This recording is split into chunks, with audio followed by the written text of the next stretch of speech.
कहानी की शुरुआत में हम एक बुजुर्ग कपल को देखते हैं जो इस वक्त एक पार्टी में जा रहे थे। रास्ते में उनका हर एक बात पे झगड़ा हो रहा था। जो भी टॉपिक उनके दिमाग में आता उस पर बहस छिड़ जाती। उनका ध्यान एक बार के लिए इतना भटक गया कि एक दूसरी गाड़ी से वो टकराने ही वाले थे। जब वो अपने बेटे के घर पहुंचे, लैरी ने जोआन के हाथ में लगी हुई बैंडेज को उसकी शर्ट से छुपा दिया और उसे याद दिलाया कि आज तुम्हें पूरे परिवार को कैंसर के बारे में बताना है। जोआन ने कहा कि मुझे बस एक दिन और चाहिए, क्योंकि वो आज की पार्टी को खराब नहीं करना चाहती थी। परिवार ने उनका बहुत प्यार से स्वागत किया। उनकी शादी को 65 साल हो चुके थे। उन्होंने जोआन को बताया कि बेसमेंट में उसकी पुरानी फोटोज का एक डब्बा मिला है। उनमें से एक फोटो जोआन की पहली शादी की है, जो कि लूक नाम के एक आदमी के साथ थी जो युद्ध में मारा गया। इसी बीच लैरी के गले में अचानक से कुछ अटक गया। उसे सांस लेने में दिक्कत होने लगी। वो जमीन पर गिर गया। कुछ सेकंडों बाद ही लैरी की अचानक से आंख खुली। वो चौंक कर एक ट्रेन में उठा।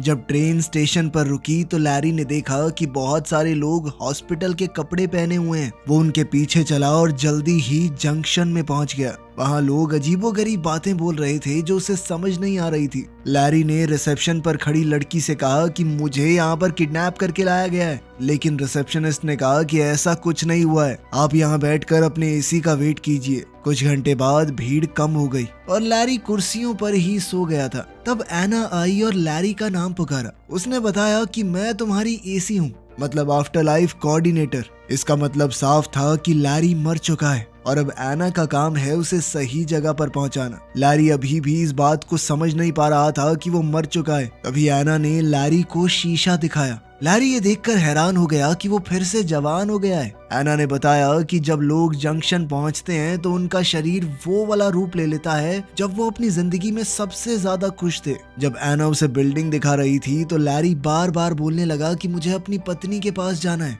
परेशान होकर एना ने उसे एक चमाट दिया ताकि वो रोना धोना बंद करे। मरने के बाद भी रो रहा है, तू पागल है क्या? उसने ये भी बताया कि ये कोई स्वर्ग या नर्क नहीं है, ये बस थोड़े दिन का स्टॉप है जिसे तुम बदल नहीं सकते। एक बार चुन लिया तो चुन लिया। तभी एक अलार्म बजा और लैरी ने देखा कि सिक्योरिटी एक आदमी को पकड़ रही है। एना ने लैरी से कहा कि ये लाल दरवाजे से भाग कर आया होगा, तुम कभी ऐसा मत करना, ठीक है? फिर एना उसे टेम्परेरी रूम में ले गई और उसे अलग अलग धर्मों के हिसाब से आगे की दुनिया दिखाई। लैरी को इस कमरे में 7 दिन तक रहने को मिलेगा, जब तक वो अपनी आगे की जिंदगी को चुन नहीं लेता।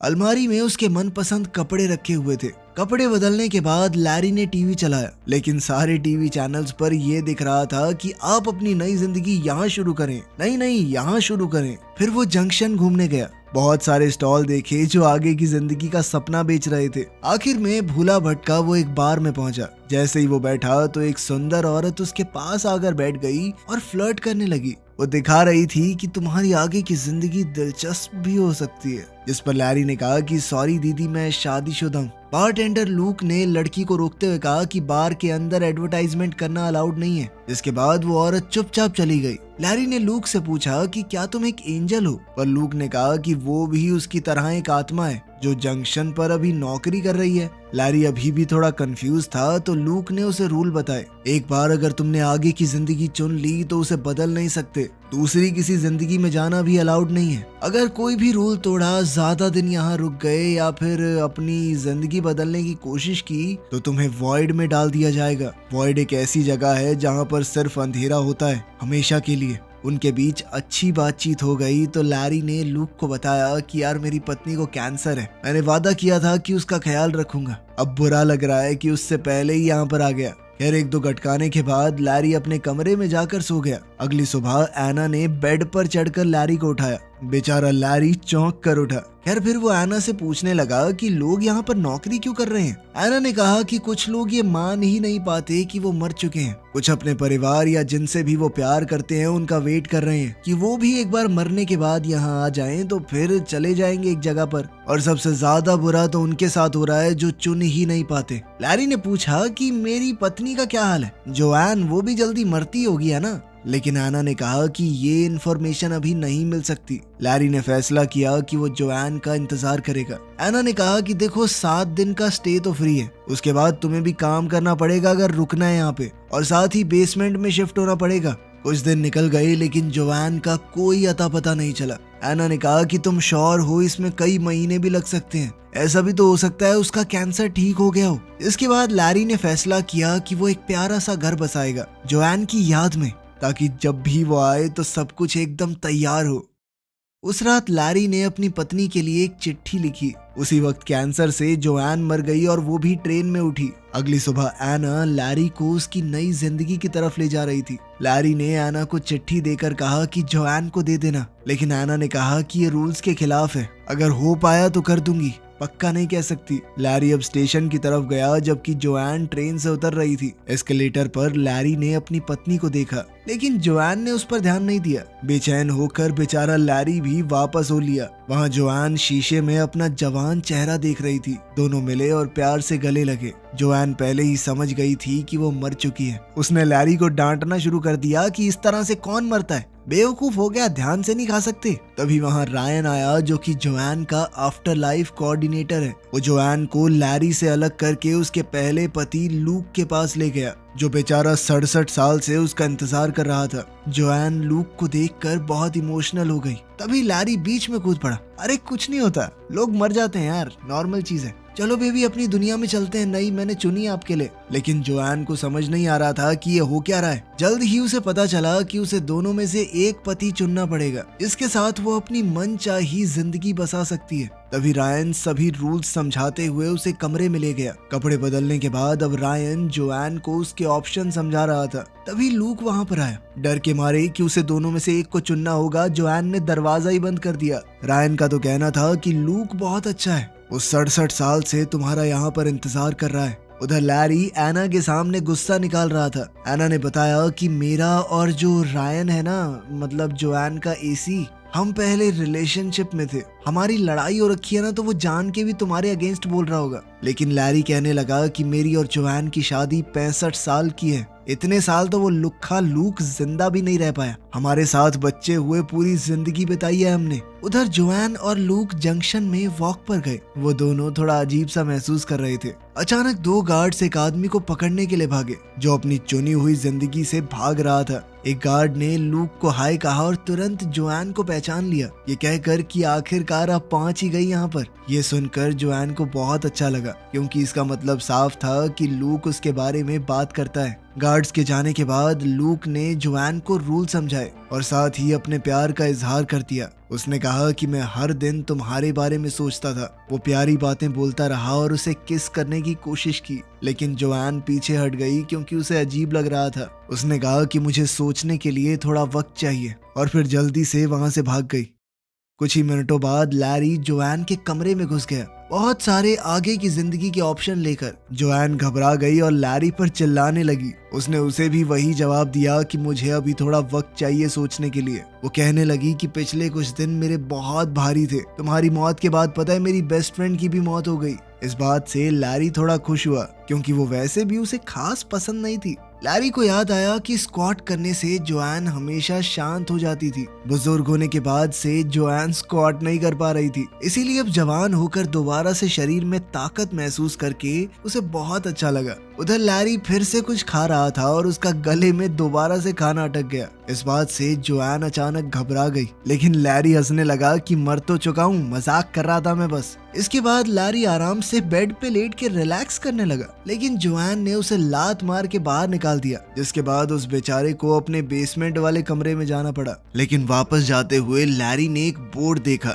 जिसके ऊपर मरे हुए सिंगर डीन मार्टिन के शो का प्रमोशन था। जोआन को वो सिंगर बहुत ज्यादा पसंद है, इसलिए लैरी ने एना से शो अरेंज करने को कहा। जब लैरी अपने नए रूम में पहुंचा तो ये देखकर चौंक गया कि कितना छोटा कमरा दिया है उसे। अगली सुबह लैरी जोआन को वेटिंग एरिया में ले गया। वहाँ एना उस सिंगर को गाने के लिए ले आई और खुद पियानो बजा रही थी, लेकिन वो आदमी अजीबोगरीब बर्ताव करने लगा, सीढ़ियों से भी गिर गया। तब उन्हें समझ आया कि ये कोई असली डीन मार्टिन नहीं है, कोई बहरूपिया है, मरने के बाद भी नकल कर रहा है, कितना गंदा आदमी है ये। लूक तुरंत उसके पास आया, उसे खींचकर अपने साथ ले गया और एक मुक्का दे मारा। फिर रायन की मदद से लूक ने जोआन को फूल देने की कोशिश की, लेकिन लैरी ने फिर से बीच में बोलना शुरू कर दिया, ये चीटिंग है, फूल फाल कैसे दे रहा तू, मैं दे रहा हूँ कोई गिफ्ट। दोनों आदमी फिर से झगड़ा करने लगे और अब जोआन को बहुत ज्यादा गुस्सा आ रहा था, तो उसने चिल्लाकर दोनों को चुप करवा दिया। इसके बाद जोआन एना और रायन को अपने कमरे में ले गई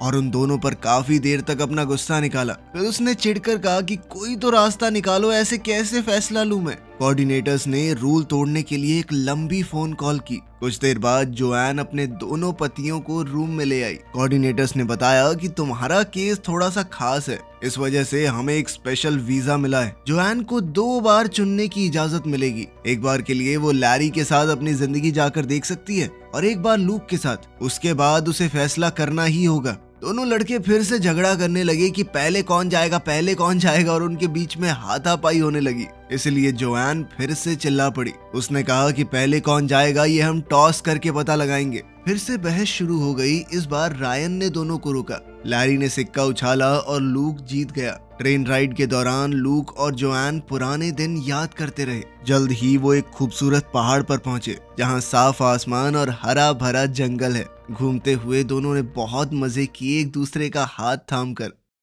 शाम को रेस्टोरेंट में डिनर हुआ। जोआन बार बार अपने बच्चों और पोता पोतियों के बारे में बात कर रही थी, जिससे लूक थोड़ा अनकंफर्टेबल हो गया। लूक ने कहा कि मुझे बुरा नहीं लगा, बस ये सोचकर थोड़ा दुख होता है कि तुम्हें ये जिंदगी मैं नहीं दे पाया। पर उसे इस बात की खुशी है कि जोआन ने एक अच्छी जिंदगी जी।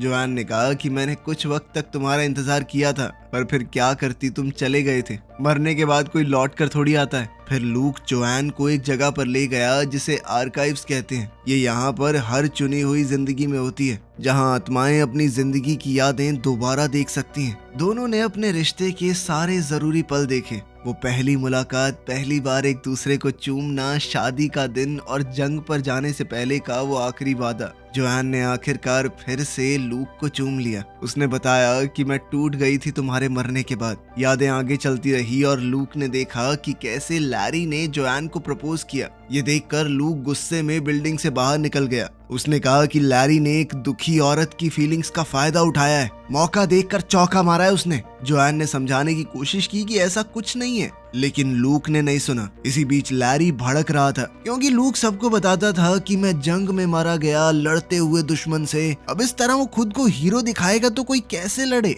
लैरी को डर था कि कहीं जोआन उसे न चुन ले। इस पर एना ने कहा कि जोआन को याद दिलाना कि वो उससे प्यार क्यों करती थी। लैरी ने कहा कि मुझे तो खुद भी नहीं पता वो क्यों प्यार करती थी मुझसे, लेकिन मैं एक इंसान को जानता हूँ जो शायद बता सकती है। कुछ देर बाद लैरी जोआन की बेस्ट फ्रेंड कैरन से मिला, जो काफी बूढ़ी लग रही थी। कैरन ने बताया कि उसके सबसे ज्यादा खुश दिन तब आए जब उसका पति मर गया, क्योंकि तब ही वो खुलकर अपनी जिंदगी जी पाई। खैर, कैरन ने बताया कि मुझे तुम शुरुआत में बिल्कुल पसंद नहीं थे, पर धीरे धीरे अच्छे लगने लगे। लैरी ने पूछा कि मुझे घंटा फर्क नहीं पड़ता, तुम बताओ कि जोआन मुझे क्यों पसंद करती है। कैरन ने कहा कि मुझे क्या पता, लेकिन इतना जरूर कह सकती हूँ कि तुमने जोआन को बहुत खुश रखा है। इसके बाद लैरी लूक के कमरे में गया कोई राज ढूंढने के लिए। दीवारों पर निशान है जो दिखाते हैं कि लूक अपनी मौत के बाद हर एक दिन गिन रहा था और अपनी किताब में वो जोआन की ड्राइंग्स बना रहा था। तभी लूक वहां आ गया और लैरी पर चिल्लाने लगा कि तूने जोआन के साथ गलत किया है। जब वो दुखी थी तो तूने मौके पर चौका मारा है। दोनों बेकार सी लड़ाई में उलझ गए।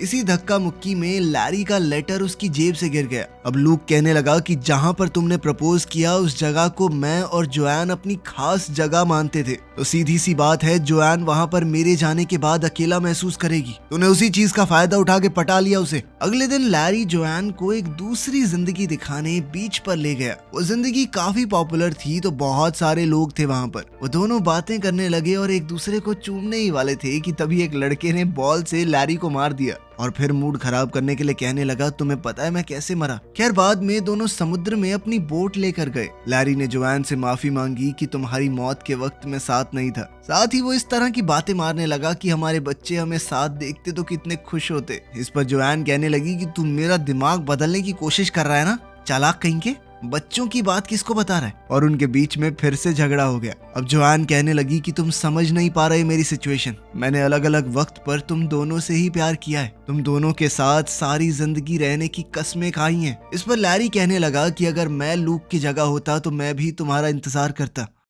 वापस आकर जोआन ने लैरी के साथ अपनी बीती यादें देखना चाहा, पर लैरी ने मना कर दिया। उसका कहना था कि यादों में इंसान खुद को खो सकता है। वो जोआन को इससे बचाना चाहता था। जोआन को लगा कि लैरी डर रहा है कि पता नहीं क्या निकल आएगा। खैर दोनों किनारे पर बैठकर अपनी पहली डेट की बात करने लगे। लैरी ने कहा कि मैं बस तुम्हें हमेशा एक बेहतर जिंदगी देना चाहता था। उधर जंक्शन में लूक को लैरी का वो लेटर मिल गया। उधर जोआन और लैरी अपनी डेट से वापस आए, एक दूसरे को चूमा तो लैरी ने कहा कि मुझे फर्क नहीं पड़ता हम कहाँ पर जाते हैं, बस साथ होने चाहिए। तभी लूक ने लैरी का वो लेटर जोआन को दे दिया। ये पढ़कर जोआन को पता चला कि लैरी तो लगभग चला गया था, बस उसने जाते वक्त उसे देख लिया तो रुक गया। फिर उनके बीच एक और झगड़ा शुरू हो गया। जोआन ने लैरी को सेल्फिश कहकर पुकारा। इस पर लैरी ने कहा तो मैं भी तो तेरी सेकंड चॉइस था, और ये लुक्खा लूक इसने भी बहुत सारी आत्माओं के साथ गुलू गुलू किए। इस पर लूक गुस्से में चिल्लाया कि 67 सालों में 2-4 आत्माओं के साथ गुलू गुलू कर ली तो क्या हुआ?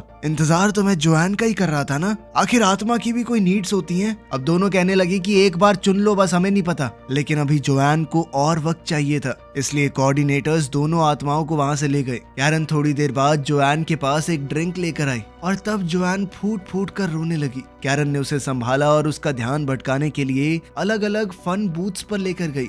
जोआन शराब पीते हुए अपनी हालत बताती रही। तब कैरन ने उसे याद दिलाया कि तुम मर चुकी हो। याद है शादी के बाद क्या बोलते हैं कि मैं तुम्हारा साथ दूंगी जब तक मौत हमें जुदा न कर दे। मौत ने जुदा कर तो दिया, इतना क्या सोच रही है? अपने हिसाब से जी अपनी जिंदगी को। उधर बार में लैरी और लूक भी काफी ज्यादा पी रहे थे। 4-4 पैग लगाने के बाद उन दोनों के बीच में भी बॉन्ड बनने लगा। वो एक दूसरे की तारीफ करते हुए कहने लगी कि वो लड़की हमारे लायक नहीं है भाई, हम दोनों बहुत बढ़िया इंसान है यार। अगली सुबह जोआन हैंगओवर में पड़ी थी, लेकिन उसने फैसला बना लिया था। उसने अपने दोनों पतियों को बुलाया और कहा कि मैं बहुत खुशकिस्मत हूँ कि तुम दोनों के साथ जिंदगी बिता पाई, लेकिन अब मैं एक को चुनकर दूसरे के लिए बुरी नहीं बन सकती। मुझे हमेशा गिल्ट महसूस होता रहेगा, इसीलिए मैं तुम दोनों को ही नहीं चुनूंगी। मैं अपनी बढ़िया जिंदगी जी रही हूँ, तुम अपनी जियो। बाद में जोआन तैयार हुई और फैसला किया कि वो कैरन के साथ अपनी आगे की जिंदगी बिताएगी। दोनों दोस्त मजे करेंगे। उधर लैरी ने लूक को बताया कि तुम सही थे, मैंने उस जगह पर इसलिए प्रपोज किया था क्योंकि मैं तुम्हारी यादें जोआन के दिमाग से निकाल देना चाहता था। मर भी शायद इसलिए गया क्योंकि तुम्हारी शादी की पिक्चर देख ली थी।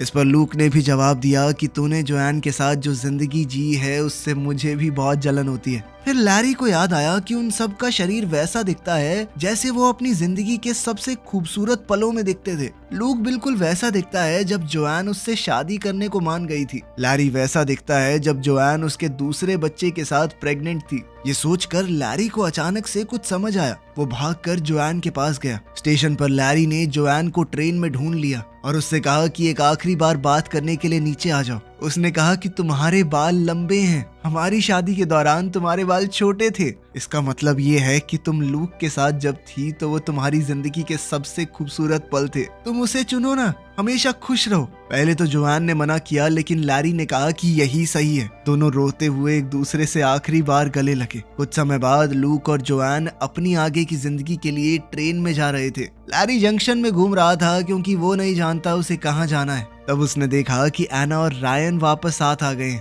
और उसे उनके लिए खुशी हुई। उधर लूक और जोआन ने अपनी नई जिंदगी शुरू की। वो एक दूसरे के साथ खुशी खुशी रहने लगे। लेकिन समय के साथ जोआन को डाउट होने लगा। वो अपनी पिछली यादें देखने गई और लैरी से पहली मुलाकात वाली मेमोरी देखी। अगले कुछ दिनों तक लूक जोआन को अलग अलग एक्टिविटीज पर ले गया, लेकिन जोआन को कुछ भी अच्छा नहीं लग रहा था। हर रात वो आर्काइव्स में जाकर लैरी के साथ अपनी जिंदगी को देखती। क्लर्क ने कहा कि इतना ज्यादा यादों में रहना सही नहीं होता, आगे बढ़ना जरूरी है। एक रात लूक ने कहा कि कितनी परफेक्ट जिंदगी है ये, लेकिन जोआन के पास कोई जवाब नहीं था। अगली सुबह लूक फिर से किसी हाइक पर जाना चाहता था, लेकिन अब जोआन टूट गई। उसने कहा कि उसने लूक को चुनकर गलती की। इस पर लूक गुस्सा हो गया और चिल्लाने लगा। जोआन ने समझाया कि मैं तुम्हारे साथ सबसे ज्यादा खुश थी क्योंकि वो जवानी का प्यार था, ना घर के किराए की टेंशन, ना नौकरी की, ना बच्चों की। लेकिन प्यार सिर्फ अच्छे पल नहीं होते, उसमें अच्छी बुरी यादें सब होती हैं। उसने कहा कि तुम 67 साल पुरानी जोआन से प्यार करते हो, लेकिन मैं अब बदल चुकी हूँ। जोआन ने फैसला किया कि वो वापस जाने की कोशिश करेगी, चाहे पकड़ी ही क्यों ना जाए। वो रोते हुए बोली कि मैं तुमसे प्यार करती थी, लेकिन अब लैरी से करती हूँ। कुछ घंटे बाद जोआन भागने का प्लान बनाते हुए चाकू से दरवाजा खोलने की प्रैक्टिस कर रही थी।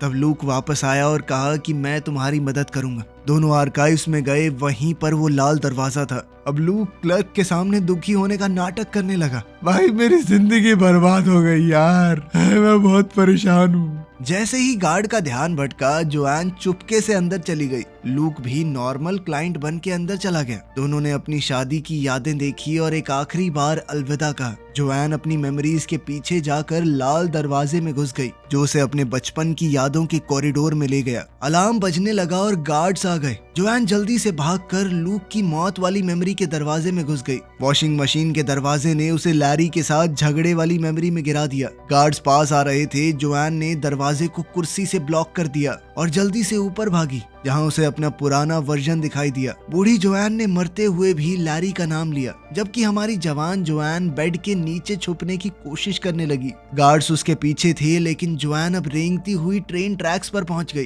टनल से होते हुए वो जंक्शन में वापस पहुंच गई। रिसेप्शन पर वो लैरी के बारे में पूछ रही थी, लेकिन उसी वक्त उसका वांटेड नोटिस आ गया, जिसके बाद उसे दोबारा से भागना पड़ा। बूथ एरिया में वो रायन और एना से टकरा गई। उन्होंने उसे छुपा दिया और गार्ड्स को गलत डायरेक्शन बता दी। जोआन ने पूछा कि लैरी की आगे की जिंदगी कहाँ है, और कोऑर्डिनेटर्स ने जो जवाब दिया उससे वो हैरान रह गई। लैरी को तो जोआन के बिना कोई जिंदगी चाहिए ही नहीं थी। अब वो भागकर जल्दी से लैरी के पास पहुंची, जो बारटेंडर का काम कर रहा था। दोनों ने एक एक पैग लगाया, जिसके बाद जोआन ने लैरी से कहा कि तुम मेरे साथ चलो, लेकिन मैं पहले ही बता दूं कि मैं रूल तोड़कर यहाँ पर आई हूँ, मेरे साथ फंस सकते हो। लेकिन लैरी ने बिना सोचे समझे हाँ कह दिया। कुछ पलों बाद उन दोनों ने एक ऐसी जिंदगी चुनी जो बिल्कुल उनके शादी वाले घर जैसी है, जिस मोहल्ले में उन्होंने अपनी पूरी जिंदगी बिताई थी। वीडियो पसंद आई तो लाइक कर देना, चैनल को सब्सक्राइब कर लेना। मिलते हैं अगली वीडियो में।